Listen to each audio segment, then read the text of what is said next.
Good morning, everyone. How are you? How are you, wonderful, wonderful people, on this wonderful, wonderful Wednesday morning? It's 6:30 a.m. I want to come on here and wish you well on this wonderful Wednesday.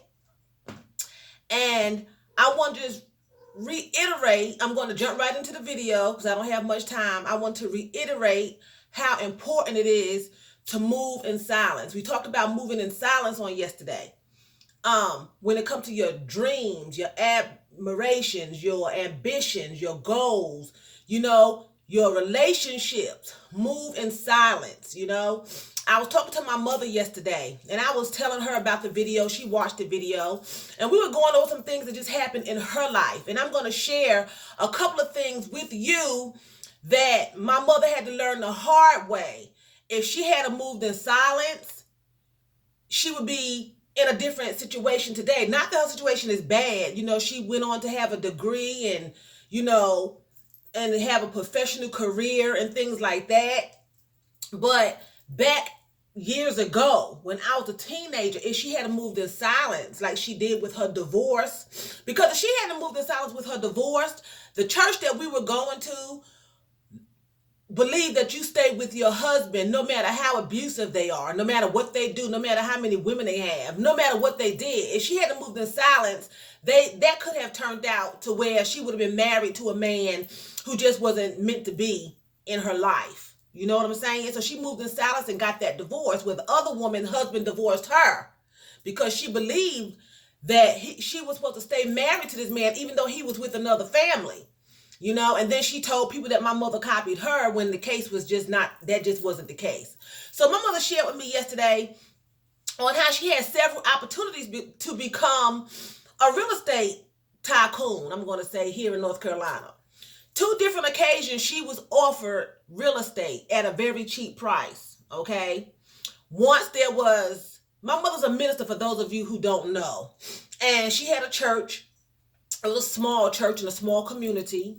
And the man that she was renting the building from renovated the building. It was a house. He renovated the house to look like a church, put a podium and everything for her, pews, everything.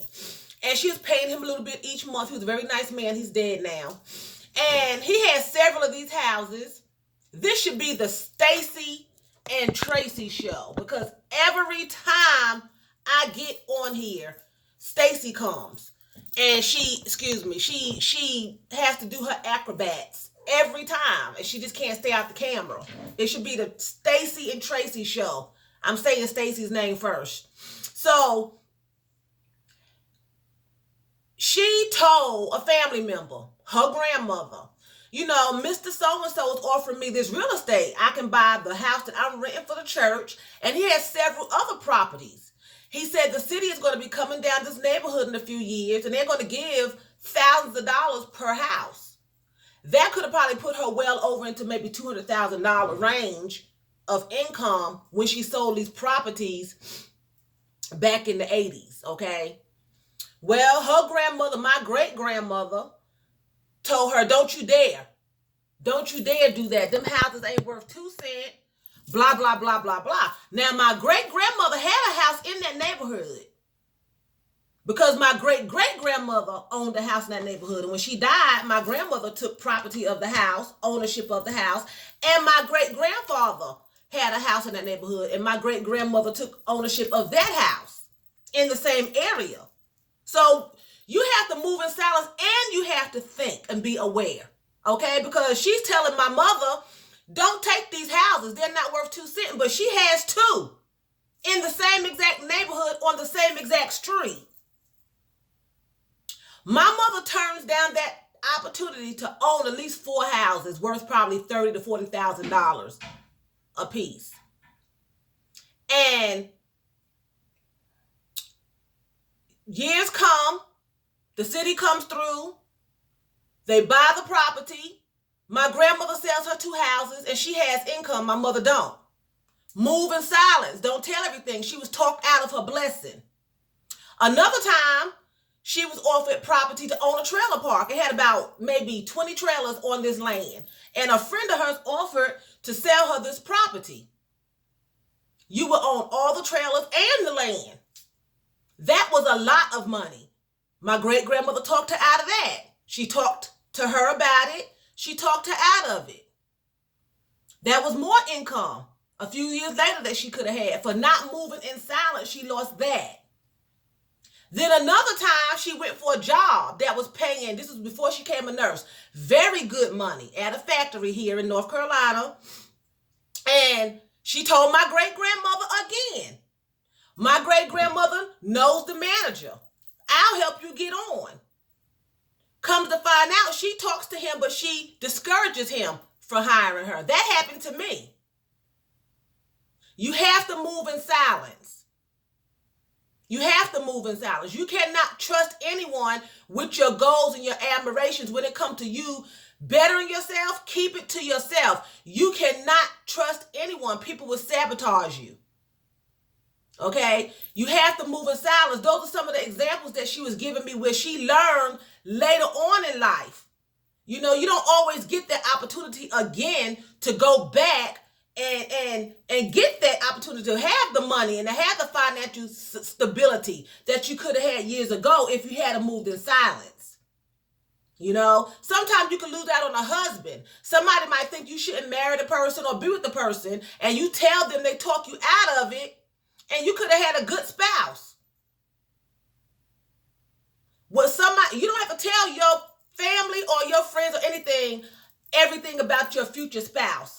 Nothing. It's between you, your spouse, and Jesus Christ. As long as that person is not abusing you, if they're good to you, you're not responsible for another adult's soul salvation.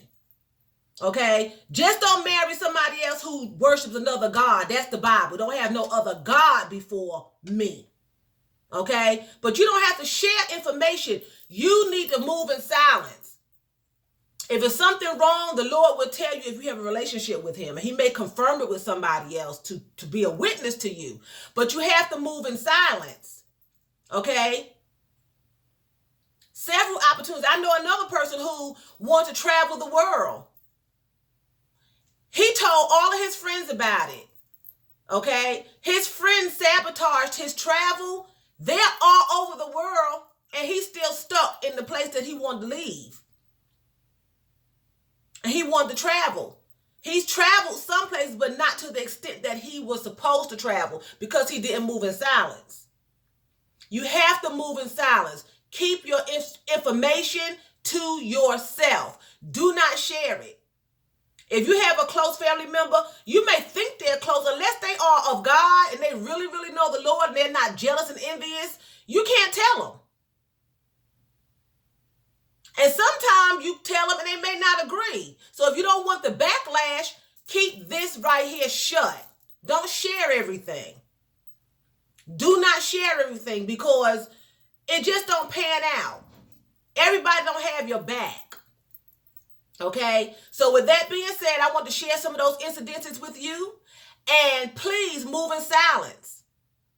Move in silence. I want you all to have a wonderful, wonderful Wednesday. I love you all, and Jesus Christ loves you too.